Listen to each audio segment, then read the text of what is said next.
Hello and welcome my dear friends, आपका स्वागत करते हैं आपके अपने यूट्यूब चैनल एग्ज़ाम मेरी जान में। दोस्तों, इस वीडियो में बात करूंगा, अगर आप यूपी से बीएससी नर्सिंग कोर्स करना चाहते हो, चाहे तो गवर्नमेंट मेडिकल कॉलेज से या फिर प्राइवेट मेडिकल कॉलेज से, आप बीएससी नर्सिंग नहीं कर पाएंगे। कुछ स्टूडेंट्स नहीं कर पाएंगे अगर वो क्राइटेरिया फुलफ़िल नहीं कर रहे, तो ऐसे कौन से स्टूडेंट्स होंगे उसके बारे में बात करूंगा। वीडियो बेहद ही महत्वपूर्ण है, लाइक करते हुए चैनल सब्सक्राइब कर लेना, क्योंकि दोस्तों ABVMU सीनियर से रिलेटेड हर एक इन्फॉर्मेशन आपको इस चैनल पर आसानी के साथ मिल जाएगी। चलिए स्टार्ट कर लेता हूँ वीडियो को। पहले तो देखिए, एप्लीकेशन फॉर्म फीस जो रहने वाली है वो 3000 रुपये रहेगी अनरिजर्व के लिए, OBC के लिए, और SC ST PWD आप लोगों के लिए 2000 रुपये एप्लीकेशन फॉर्म फीस रहने वाली है। इसके ज़रिए जो आपका एडमिशन होगा वो गवर्नमेंट कॉलेज में भी होगा और प्राइवेट कॉलेज में भी होगा। बात समझ में आ गई। गवर्नमेंट में जैसे KGMU में जाना चाहते हो, राम मनोहर लोहिया में जाना चाहते हो, SGPGI UP UEMS Saifai, SAN medical college Agra, GSVM Kanpur, BRD Gorakhpur, MLB Jhansi या मोतीलाल नेहरू प्रयागराज, मतलब किधर पर भी जाना चाहते हो, एडमिशन इसी के ज़रिए होगा। और हर एक ज़िले में प्राइवेट कॉलेज जहाँ पर भी है उसमें भी जो एडमिशन होने वाला है इसी के ज़रिए होगा। बात समझ में आ गई। 3000 रुपये, 2000 रुपये एप्लीकेशन फॉर्म फीस है। कैटेगरी वाइज देख लेना, ऊपर अभी मैंने बताया हुआ है। साथ में देखो, फॉर्म कौन नहीं फिलअप कर सकता? जिसका मिनिमम एज 17 ईयर्स नहीं हुआ रहेगा वो लोग यहाँ पर फॉर्म नहीं फिलअप कर सकते। सीधी सी बात है। अगर आप 17 साल के नहीं हो गए तो फॉर्म नहीं फिलअप करेंगे। यहाँ 24 लिखा है, आप करिएगा 25। 31 दिसंबर 2025 तक जिनका एज 17 साल नहीं हुआ रहेगा वो लोग फॉर्म नहीं फिलअप कर सकते। दूसरी चीज़, अगर आप कुछ और क्राइटेरिया उसको फुलफ़िल नहीं करते तब भी फॉर्म को नहीं फिलअप कर पाएंगे। ये क्या हो रहा?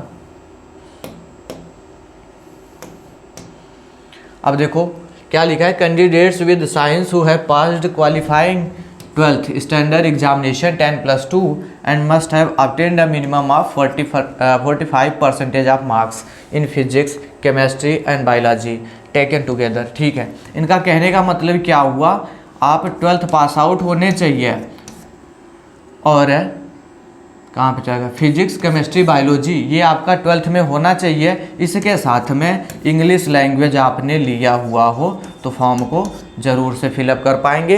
अगर आप इसको नहीं करते, फिजिक्स केमिस्ट्री बायोलॉजी नहीं है आपकी, अगर या ये सब है, इंग्लिश नहीं लिया था आपने, तब भी फॉर्म नहीं फिलअप कर सकते, क्योंकि इंग्लिश ज़रूरी है। और उसके साथ में उसमें 45% अंक होने चाहिए, तभी आप फॉर्म को फिलअप कर पाएंगे।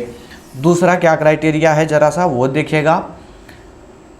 इन respect of candidates belonging to SC ST OBC the marks obtained in physics chemistry and biology. ठीक है, देखो ये हो गया किसके लिए था, ये जनरल के लिए था और PWD वालों के लिए था।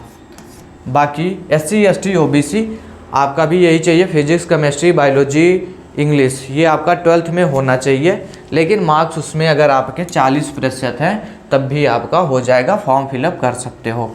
फिर कह रहे English is a compulsory subject, वही चीज़ मैंने आपको ऊपर बताया, इंग्लिश ज़रूरी है तो इंग्लिश होना चाहिए। यहाँ पर NIOS बोर्ड के स्टूडेंट्स एलिजिबल रहेंगे, वो लोग फॉर्म को फिलअप कर सकते हैं। नीचे बढ़ता हूँ तो नीचे ऐसा कुछ भी क्राइटेरिया नहीं दिया है, ये सब आपका जो क्या बोलते हैं मेडिकली फिट है, इसका सर्टिफिकेट ये बाद में लगेगा, तो बाद में आपको बताऊंगा, उसके लिए परेशान नहीं होना है। ध्यान दो, क्या इस सामने निकल कर के आया कि आप साइंस स्ट्रीम के स्टूडेंट्स रहें, वो भी साइंस में फिजिक्स केमिस्ट्री बायोलॉजी इंग्लिश ये सब्जेक्ट होने चाहिए आपके। जनरल हो, जनरल PWD हो तो 45% आपके होने चाहिए हर सब्जेक्ट में। उसके साथ में अगर यही चीज़ फिजिक्स केमिस्ट्री बायोलॉजी इंग्लिश ये सब कुछ चाहिए, 40% है और आप SC ST या OBC में आते हो, फॉर्म फिलअप कर लोगे और मिनिमम एज 17 ईयर्स कंप्लीट होनी चाहिए 31 दिसंबर 2025 तक। अगर आप ये क्राइटेरिया फुलफ़िल नहीं करते तो फॉर्म को नहीं फिलअप कर पाएंगे। ये छोटी सी इन्फॉर्मेशन थी लेकिन बहुत ही महत्वपूर्ण थी। अब बात ये है कि सर हम प्रिपरेशन कैसे करें, हमारा सिलेक्शन कैसे हो जाए, क्योंकि टाइम अब बेहद ही कम बचा हुआ है। आपका जून में कभी भी एग्ज़ाम कंडक्ट कराया जा सकता है, ये सभी को पता है। जून मंथ में एग्ज़ाम होना है 15 जून के पहले ही, क्योंकि आईएनसी का जो गाइडलाइन है ये तो सभी को पता होगा, बताने जैसा कुछ नहीं है। उन्होंने बोल रखा है कि 15 जून के पहले पहले हर स्टेट में, हर यूनिवर्सिटी में नर्सिंग के कोर्सेज के लिए एंट्रेंस एग्ज़ाम हो जाने चाहिए, राइट। तो जून में कभी भी एग्ज़ाम हो जाएगा, फॉर्म आएगा, टाइम मिल जाएगा आपको, उसके लिए नहीं परेशान होना। लेकिन सिलेबस बचा हुआ है ज़्यादा और टाइम है आपके पास कम। यूपी वालों को पता होगा, फिजिक्स पूछा जाएगा, chemistry, biology, nursing aptitude, English, इतने सब्जेक्ट आने हैं और सभी से 40 क्वेश्चन आने हैं। टोटल मैं करूँ अगर 40 सबसे, ठीक है, तो हमारा, चलो छोड़ो, सभी सेक्शन को मैंने ऐड किया तो 200 क्वेश्चन हो जा रहे, 200 मार्क्स हो जा रहे हैं। लेकिन नेगेटिव मार्किंग नहीं यहाँ पर, और पेपर आपका OMR बेस्ड होगा, ऑफलाइन एग्ज़ाम होगा, ठीक है। और पेपर का मीडियम हिंदी और इंग्लिश दोनों लैंग्वेज में एग्ज़ाम होना है, ठीक है। अब टाइम है नहीं, अब सब कुछ आप नहीं पढ़ सकते, क्योंकि क्या है ना कि अगर आप थ्योरी पढ़ने में पूरा टाइम दे रहे, क्वेश्चन की प्रैक्टिस नहीं कर रहे, वो भी गलत है, क्योंकि प्रैक्टिस जो है सबसे ज़्यादा ज़रूरी है। और थ्योरी आप नहीं पढ़ेंगे तो प्रैक्टिस कर नहीं पाएंगे अच्छे लेवल से। दोनों चीज़ें पढ़ने के लिए ज़रूरी ये हो जाता है कि आप कितना टाइम दे रहे हो। देखो दोस्तों, इसमें क्या है, गवर्नमेंट कॉलेज से करने में प्राइवेट से फ़ायदा क्या है वो समझने की कोशिश करिए। अगर आपका एडमिशन गवर्नमेंट कॉलेज में होता है तो मान के चलिए 50,000 रुपये फ़ीस 1 साल का लगेगा, कंप्लीट हो जाएगा, इससे कम लगता है।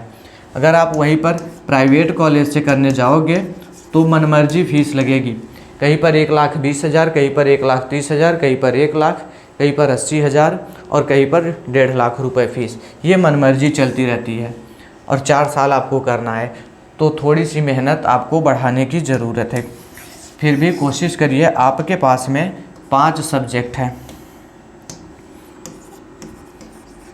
Physics, chemistry, biology, English, nursing aptitude, तो आप अभी से लगभग 10 घंटे पढ़ना शुरू कर दीजिए, ठीक है। आप सोच रहे 1 महीने में आकर के हम सिलेक्शन पा जाएंगे, तो पॉसिबल नहीं है। इसमें कंपटीशन बहुत ज़्यादा है और हर स्टूडेंट्स फॉर्म अप्लाई करता है, चाहे वो नीट प्रिपरेशन कर रहा हो, एम्स का कर रहा हो, यहाँ पर सभी लोग आते हैं क्योंकि यूपी में अच्छे कॉलेजेस हैं। तो आपको क्या करना होगा, 10 घंटे रेगुलर पढ़िए और अच्छे से पढ़िए, जिसमें आप 3 से 4 घंटे सभी सब्जेक्ट्स मिला करके थ्योरी को दीजिए। थ्योरी पढ़िए, उसके साथ में MCQs और प्रीवियस ईयर के क्वेश्चन करिए, इतने ही टाइम, 3 से 4 घंटे, ठीक है। आपका लगभग 8 घंटे कंप्लीट हो गया। फिर आप सोने से पहले या कभी भी एक बार रिवीजन कर लीजिए, जो भी पढ़ा आपने दिन में, 2 घंटे का लगभग रिवीजन जाएगा, कंप्लीट हो जाएगा, आपका सब कुछ तैयार होता रहेगा। और टेस्ट सीरीज सॉल्व करिए, मॉक टेस्ट सॉल्व करिए, सबसे बेहतर रिस्पॉन्स उससे आने वाला है। रही बात मैंने क्या कुछ किया आपके प्रिपरेशन के लिए, तो सभी सब्जेक्ट्स के लिए physics, chemistry, biology, nursing aptitude, English, इन सभी सब्जेक्ट्स का मैंने नोट्स क्रिएट किया हुआ है। हिंदी इंग्लिश दोनों लैंग्वेज में दिए गए हैं, थ्योरी दिया गया है, साथ में topic wise, unit wise MCQs हैं, प्रीवियस ईयर के क्वेश्चन हैं और प्रैक्टिस आपको चैनल पर करवाई जा रही है। आप ये प्रैक्टिस का सेशन ज़रूर से ज्वाइन करें, क्योंकि दोस्तों हूबहू क्वेश्चन एग्ज़ाम में छपते हैं। जितना आपको पढ़ाया जाएगा उससे क्वेश्चन रिपीट होते रहते, फिर से रिपीट होगा, बिल्कुल सेलेक्टेड क्वेश्चंस होते हैं।